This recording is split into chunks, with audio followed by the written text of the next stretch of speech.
దయచేసి ఈ వీడియో పిల్లలు, తల్లిదండ్రులు తప్పక చివరి వరకు చూడండి. ఈరోజు ఉదయం కూడా ఆ న్యూస్ చాలా కదిలించి వేస్తుంది. 18 మంది విద్యార్థులు ఆత్మహత్యలు చేసుకున్నారంటే ఇంటర్మీడియట్‌లో 3 లక్షల మంది ఫెయిల్ అయ్యారని చెప్పి చాలామంది ఆ మనోవేదనకు గురై చాలామంది ఆత్మహత్యలు చేసుకుంటున్నారు. కానీ ముందుగా నేను ఇద్దరికి 2 విషయాలు చెప్తాను. ఒకటి ఫస్ట్ పిల్లలకి. యెస్, మీరు ఆత్మహత్యలు చేసుకుంటున్నారు. చేసుకోవాలన్న ఆలోచనలు చాలామందికి కదిలించి వేస్తున్నాయి. కానీ ఆత్మహత్య చేసుకునే ముందు ఒక పని చేద్దాం. అది మీరందరూ చాలామందికి చెప్పుకోలేరు. కానీ ఆత్మహత్యే మీకు సొల్యూషన్ అని చెప్పి మీరందరూ అనుకుంటున్నారు కదా! అందుకని ఒక చిన్న విషయం చేయండి. ఆత్మహత్య చేసుకోవాలన్న ఆలోచన వచ్చినప్పుడు ఆత్మహత్య చేసుకునేదానికి చాలా ధైర్యం కావాలి. ఆ ధైర్యానికంటే ముందు ఒక పేపర్ తీసుకోండి. అంటే మీరు ఇంట్లో వాళ్ళకి చెప్పుకోలేరు. ఆ బాధ ఎవరితో చెప్పుకోలేని విషయంలో ఒక పేపర్ తీసుకోండి. పేపర్ తీసుకొని పేపర్‌కి ఒక సైడు ఆత్మహత్య చేసుకోవడం వల్ల నేను చేయగలిగిన అంటే నాకొచ్చే లాభాలేంటి రాయండి. పక్కన ఆత్మహత్య చేసుకోవడం వల్ల నేను వదిలెళ్ళే విషయాలేంటి అనేది రాయండి. అంటే ఇప్పుడు ఆత్మహత్య చేసుకోవడం నేను ఎందుకు చేసుకోవాలో కారణం రాయండి. చేసుకుంటే దానివల్ల వచ్చే నష్టాలు పక్కన రాయండి. కారణాల్లో మీకు ఫస్ట్ కనపడేది, సార్ ఇంటర్మీడియేట్ ఫెయిల్ అయిపోయాను. ఒకటి రాయండి. అది కూడా రాయండి. మీకు ఏది అనిపిస్తే కారణాలేంటి. సార్ నాకు భవిష్యత్తు లేదు అని రాస్తారు కదా! కానీ నాకు ఒక చిన్న విషయం చెప్పండి. భవిష్యత్తు లేదు అని మీరు అనుకుంటున్నారు కదా! ఇంటర్మీడియేట్ ఫెయిల్ అయిన తర్వాత భవిష్యత్తు లేదని మీరు ఎలా అనుకుంటున్నారు? నాకు అది ఎక్స్‌ప్లెయిన్ చేయండి. నాకు చెప్పకపోయినా కనీసం మీ మనస్సాక్షికి మీరు చెప్పుకోండి. ఇంటర్మీడియేట్ ఫెయిల్ అయితే భవిష్యత్తు లేదని మీరు ఎలా అనుకుంటున్నారో అక్కడ రాసేటప్పుడు మాత్రం ఆలోచించండి.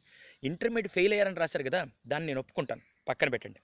ఇటు పక్కన ఫెయిల్ అయిన తర్వాత ఒకవేళ ఆత్మహత్య చేసుకుంటే దానివల్ల వచ్చే నష్టాలేంటి అని రాయండి. తల్లిదండ్రులు ఒక ప్రపంచాన్ని కోల్పోతారు. ఈ దేశం ఒక అద్భుతమైన వ్యక్తిని కోల్పోతుంది. అలాగే రేపటి రోజున మీరు కనుక బతుకుంటే మీ వల్ల 100 మందికి సహాయం జరుగుండొచ్చేమో.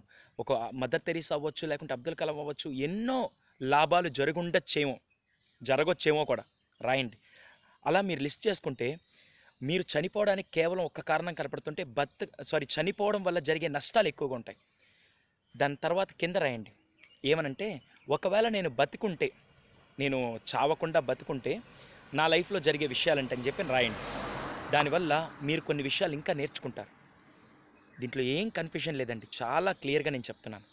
ఒక్కసారి మీరు ఆ పేపర్ చూసారనుకోండి, ఎందుకంటే ఆలోచనలు చాలా వస్తాయి.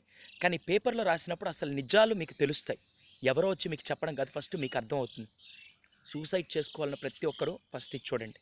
ఇలా చేయండి. బతికుంటే నా వల్లొచ్చే లాభాలేంటి సొసైటీకి? నా వల్ల నాకొచ్చే లాభం ఏంటి? నా వల్ల నాకు పెరిగే కాన్ఫిడెన్స్ ఏంటి? మీరు మార్కులు ఇంటర్మీడియేట్ అనుకుంటున్నారు కదా! నేనొక్క విషయం అడుగుతాను. సినిమాకెళ్ళే ముం సినిమాకెళ్ళాలంటే మనకి టికెట్ ఉండాలి. స్టేడియంలోకెళ్ళి మ్యాచ్ చూడాలంటే టికెట్ ఉండాలి. కానీ ఒక్కసారి ఆ టికెట్ దేనికి పనికొస్తదంటే లోపలికెళ్ళడానికి మాత్రమే పనికొస్తది. కానీ లోపలికెళ్ళి సినిమా ఎంజాయ్ చేయాల్సింది ఎవరంటే మనం. రేపటి రోజున అదే విషయాన్ని మిమ్మల్ని అడుగుతున్నాను. ఇంటర్వ్యూ హాల్లోకెళ్ళాలన్నా, ఉద్యోగం సంపాదించాలన్నా మార్కులుండాలి. కానీ ఎంతవరకంటే లోపలికెళ్ళడానికి నాకు 60% మార్కులో, 70% మార్కులో ఉండాలి. అంతేగాని నాకు 90% మార్కులున్నాయని చెప్పి ఎవ్వరు ఉద్యోగం ఇవ్వరండి. లోపలికెళ్ళాక మీ తెలివితేటలు బేస్ చేసుకొని ఉద్యోగం ఇస్తారు. నాకొచ్చి విషయం చెప్పండి. 100 మార్కులతో మీ భవిష్యత్తును గాని, మీ తెలివితేటలు గాని ఎవరైనా జడ్జ్ చేయగలుగుతారా? ఎగ్జామ్ అనేది మీరు ఎలా చదివారు, ఎలా రాశారని మాత్రమే. ఈరోజు ఎవరో చేసిన పొరపాటుకి మీరు బలవ్వడం ఎంతవరకు న్యాయం ఒకసారి ఆలోచించండి.